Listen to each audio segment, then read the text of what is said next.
I'm gonna give y'all a story time on what I did with my first girl-on-girl experience. First, it was during my freshman year of college, and I was still dealing with my sexuality, right? So I was talking to men.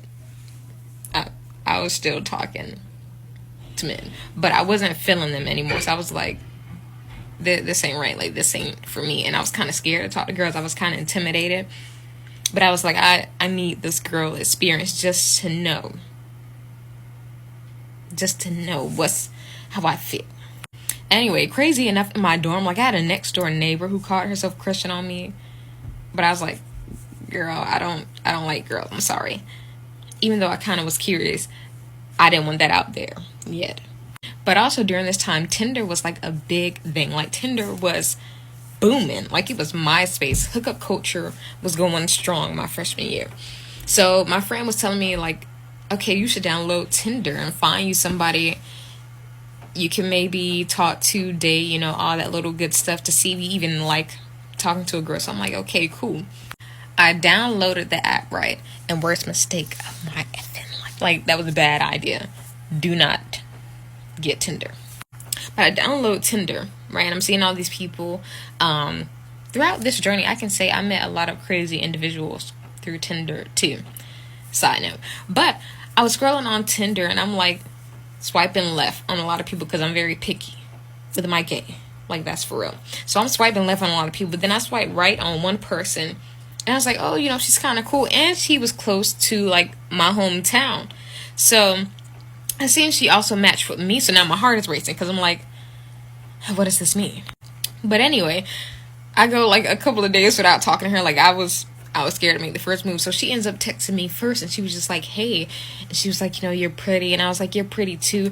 That'd be the common sign too when girls be like, you're pretty. No, you're pretty. No, you're pretty. No, you're trying to get with me. So we go back and forth with that, and then I'm like, you know, you're close to my hometown. Like, I know where you stay at, and it's a small town too. So she was like, really? I'm like, girl, yeah.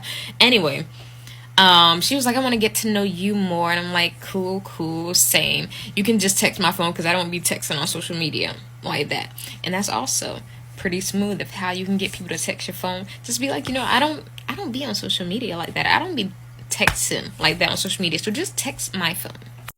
Anyway, we start texting on the phone, and she's like, you know, I want to come visit you. I want to come to some parties with you. And crazy enough, she had some family that was going to Georgia Southern too, which is the college I went to. So I'm like, cool, you know, my freshman year, I was going to parties like every other weekend or every weekend, just about. So I was like, yeah, you know, we got some parties coming up whenever you plan to come visit, and we can just go to some parties together.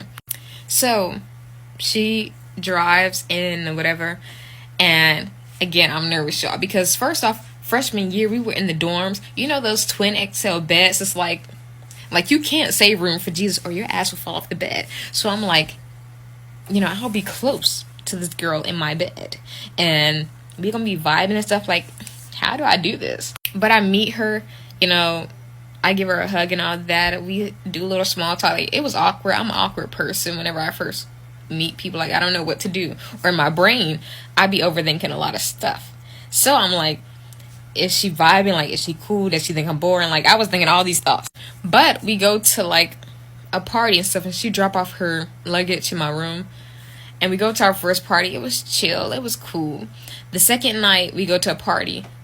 Why does my ass black out? Like, the second night of meeting her, and that was on accident. Like, that was not supposed to happen. I don't know if I mixed the wrong stuff, but I'm gone. Like, I don't even remember half of that night.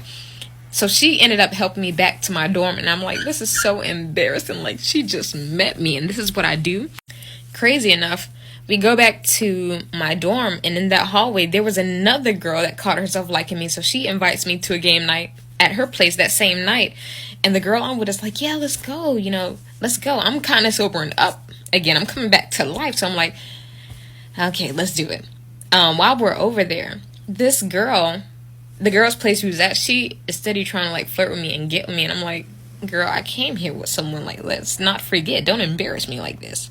But she's steady trying to talk to me. And I'm like, I'm not feeling this.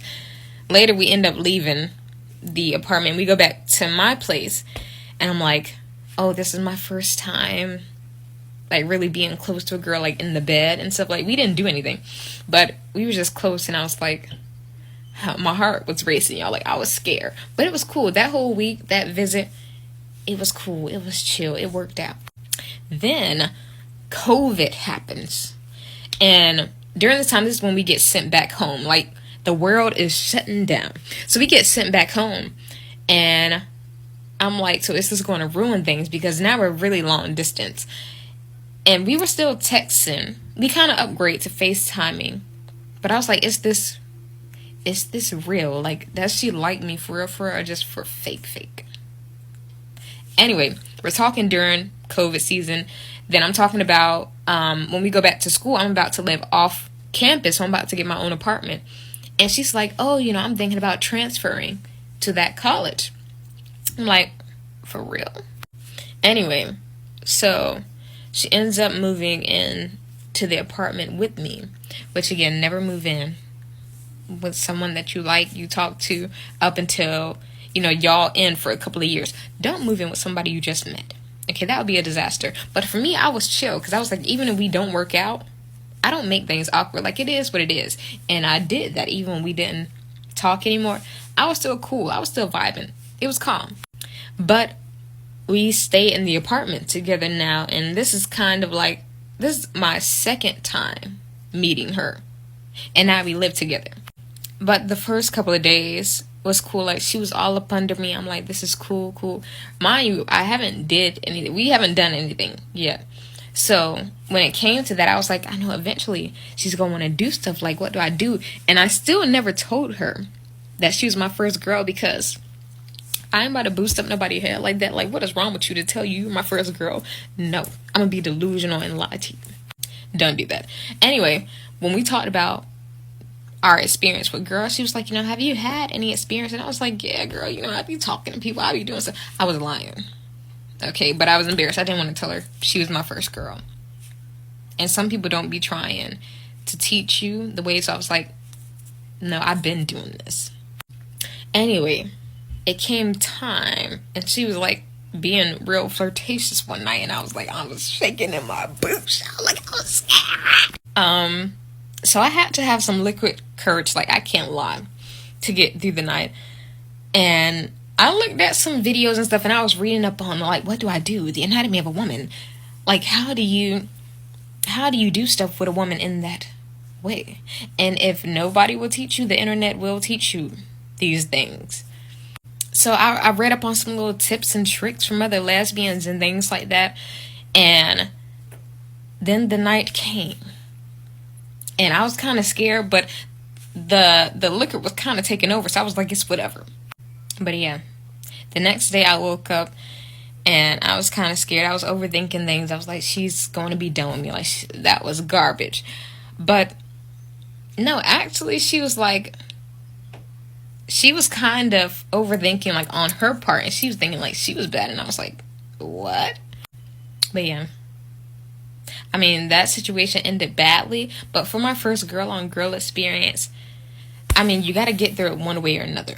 So I say fake it till you make it, whether that be, you tell people you got experience when you don't, or just if you act confident, really that takes you a long way. So yeah. Man. Ain't that crazy?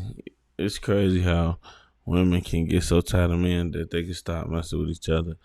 I feel like all females is trisexual. That story, it was pretty cool, but I thought they gonna get a little bit wild or something, like going into details, but I guess she didn't want to say all that. But I feel like it was a decent, average college girl type of lesbian type of situation. I feel like that's how most college girls end up crossing over into that field where they do want to mess with a woman. But damn, I was a freshman year. She actually got on that. She been had some of that. Nah, I ain't gonna stunt. Cause the first thing she got, she say, "What up?" To the nearest woman. When they went over the roommate house, I thought they was finna get wild. I ain't gonna lie, but she didn't. And it's crazy how old girl here end up just moving in with her. Like, sometimes things do move fast like that. That's crazy. But I hope she drop a part two, and we're gonna check it out. Let's see what other clips we got coming up.